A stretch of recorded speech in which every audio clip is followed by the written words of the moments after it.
तुष्टीकरण ही कांग्रेस की,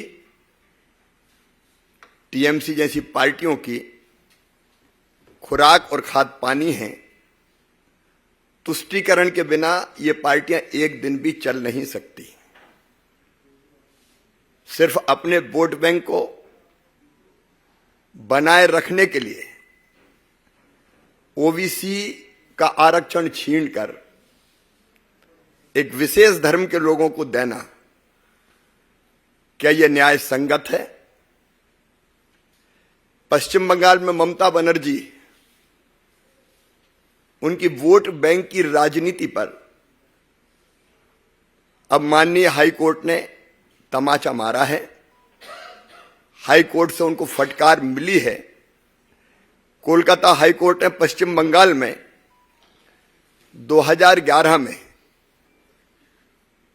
2010 के बाद से जो अल्पसंख्यकों को ओबीसी सर्टिफिकेट जारी किए थे, कई जातियों को जारी किए थे, वो सारे के सारे रद्द करने का फैसला सुनाया है।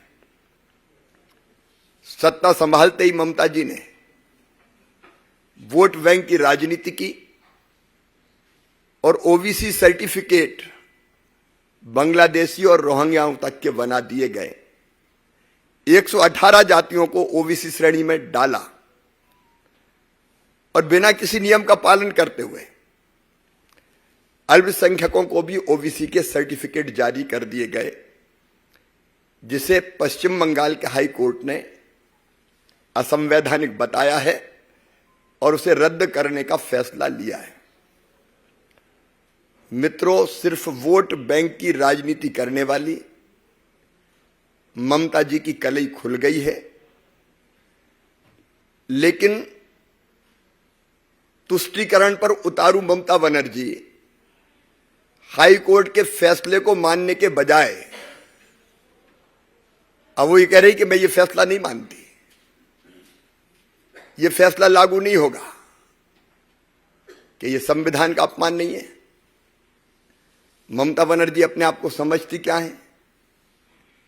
क्या वो संविधान के ऊपर है? आजादी के बाद आज तक जिम्मेदार पद पर बैठे, संवैधानिक पद पर बैठे हुए किसी व्यक्ति ने कभी ये नहीं कहा कि मैं कोर्ट के फैसले को नहीं मानूंगा। ये अहंकार की और अराजकता की पराकाष्ठा है। धर्म के आधार पर आरक्षण देने वाले मुख्यमंत्री को एक दिन भी पद पर, क्योंकि धर्म के आधार पर आरक्षण देने की व्यवस्था संविधान में नहीं है, एक दिन भी पद पर रहने का अधिकार नहीं है।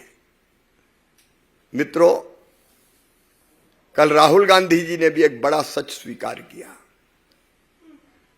उन्होंने स्वयं ये कहा एक कार्यक्रम में जिसका नाम था संविधान सम्मान सम्मेलन, उन्होंने साफ कहा कि पूरा सिस्टम लोअर कास्ट के खिलाफ है। मैं अंदर रह के सिस्टम को देख रहा हूं।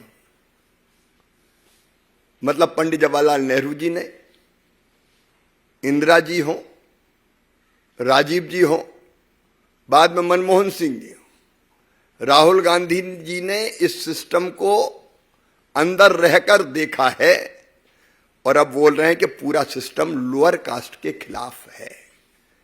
भारतीय जनता पार्टी पिछले कई सालों से यह कह रही है कांग्रेस गरीब विरोधी है, कांग्रेस दलित विरोधी है, कांग्रेस आदिवासी विरोधी है, कांग्रेस पिछड़े वर्ग की विरोधी है। सच आखिर सामने आ ही जाता है और कल राहुल गांधी ने इस सच को स्वीकार किया। कब तक गरीबों के साथ अन्याय करेगी कांग्रेस? और पिछड़े वर्गों के खिलाफ जो कुछ कांग्रेस ने किया है वो किसी से छुपा नहीं है। 40 साल तक ओबीसी कमीशन को कांग्रेस ने संवैधानिक मान्यता नहीं दी। ये काम अगर किया तो भारत के यशस्वी प्रधानमंत्री श्रीमान नरेंद्र मोदी जी ने किया। कांग्रेस ने तो दलित हो, ओबीसी हो, पिछड़े वर्ग के लोग हों या आदिवासी हो, उनके हक पर हमेशा डाका डालने का काम किया। कांग्रेस शासित राज्यों ने आंध्र प्रदेश और कर्नाटक जैसे कर्नाटक में भी ओबीसी के हकों पर डाका डालकर अल्पसंख्यकों को आरक्षण देने का पाप किया, अपराध किया। ये कांग्रेस की सरकार थी जिसने अलीगढ़ मुस्लिम यूनिवर्सिटी और जामिया मिल्लिया इस्लामिया जैसे शिक्षण संस्थानों में भी ओबीसी, दलित और आदिवासियों के आरक्षण को खत्म करने का पाप किया है।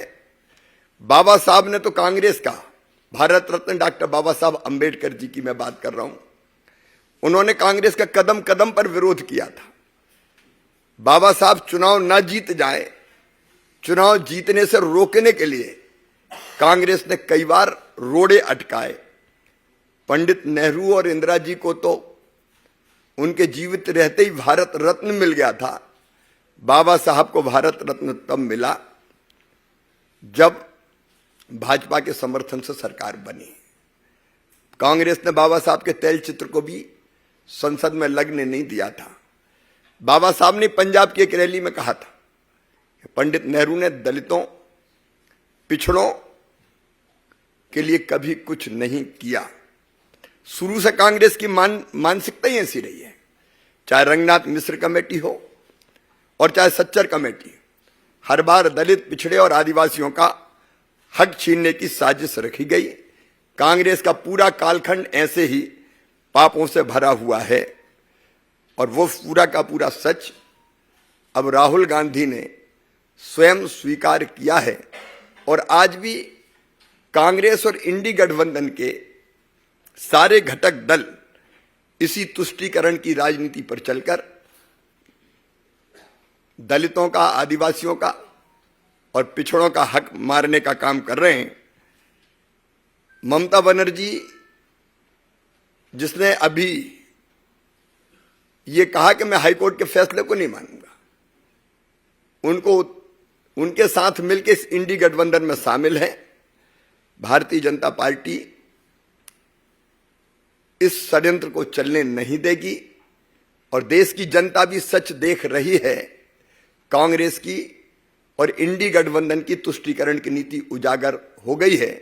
अब जनता इसका जवाब देगी और भारतीय जनता पार्टी अकेली 370 और एनडीए के साथ 400 सीटें पार करके अपनी सरकार बनाएगी।